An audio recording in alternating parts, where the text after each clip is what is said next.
And now, because these dinners really are always supposed to be fun parties and give you a few moments of interesting change of pace, we have devised a game that we started last year. We're continuing it this year. I don't know how long we can do it because it gets a little longer each time, but we have had previous distinguished guests. And partly because I am essentially a lazy man, I have decided that the easiest way to get through the pleasant chore of making sure that you know everybody at the head table, which I'm quite sure is unnecessary because you know all these people very well, and I am going to introduce the one perhaps who needs the least introduction beside Dan, so that he can start this domino trick of introducing the one who followed him as our guest of honor, and so on until we get back to Dan. And so it's my pleasure to present to you right now, if you'll stop putting those words down, the very distinguished founder, leader, and idol of the John Birch Society, Mr. Robert Welch.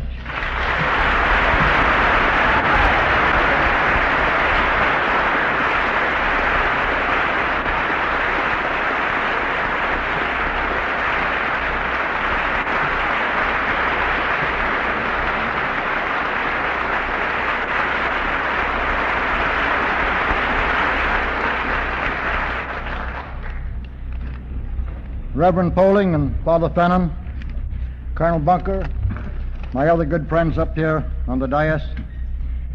Ladies and gentlemen, before I get started, I want to make the 2 or 3 comments that came to mind that I was scribbling down and got censured for by Colonel Bunker while this was going on.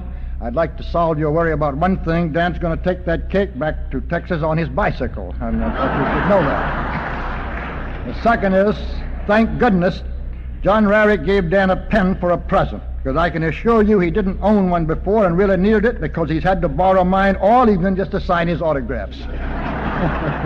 So that was a very smart present. Now, so far as my introducing the next domino, that's a good name for you, Tom. I never thought of calling you a domino before. So far as introducing my introducing the next domino, Tom Anderson is concerned, that would be very unwise. I know too much about him. Just to outline his good qualities alone would take me at least an hour. But as you know, we must always present both sides. You've heard that all your time. And to tell you about his bad qualities, I might need the whole evening. So I'm going to upset Colonel Bunker's row of dominoes by confining my remarks primarily to our guest of honor for the evening. Actually, this turned out to be a very profitable decision. Dan Smoot offered me $5 to say some good things about him, and Tom Anderson then offered me $10 not to say any bad things about him. Now, if you could have enough of these parties, I might be able to let my wife start eating again. As it is, I feel terribly sorry for her having to sit and watch me eat my steaks when I can't afford any for her. But let's get on with the business. For it is very seldom that anybody, and especially an anti-communist, receives 2 such tributes in 1 week as have just come to Dan Smoot. The first one is in the current issue of National Review, which some of you may already have seen. About half a column of Mr. Buckley's personal pages, signed with the initials WFB, is devoted to an extremely vicious excoriation of our friend Dan Smoot. After several other interesting and revealing remarks, revealing that is, about their author, Mr. Buckley more or less summarizes his indictment by saying that Dan Smoot is one of those creeps who is writing for the fever swamps. And ladies and gentlemen, if you residents of the intellectual fever swamps, I assume that's all we've got here, if you do not realize what a high honor it is for any patriotic American to be called a creep by Bill Buckley, then it's because you've not been sitting where I have for the past many years.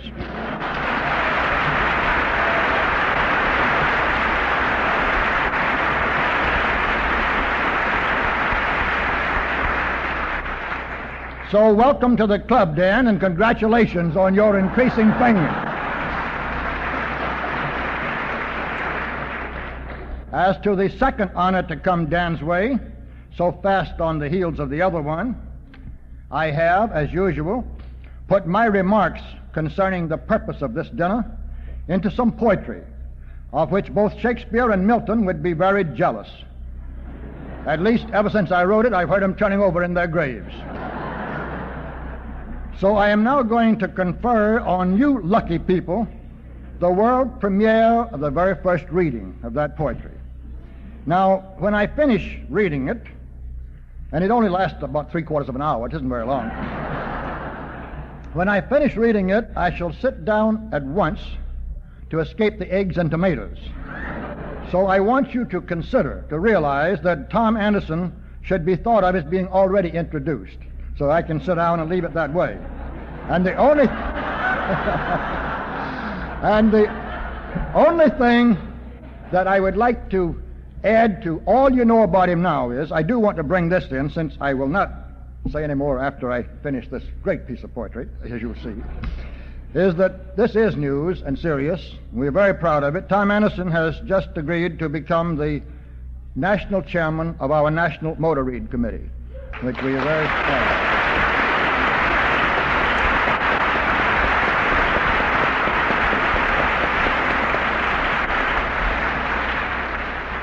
Now to go back and do Ed Griffin all over in verse. A handsome young man by the name of Dan Smoot.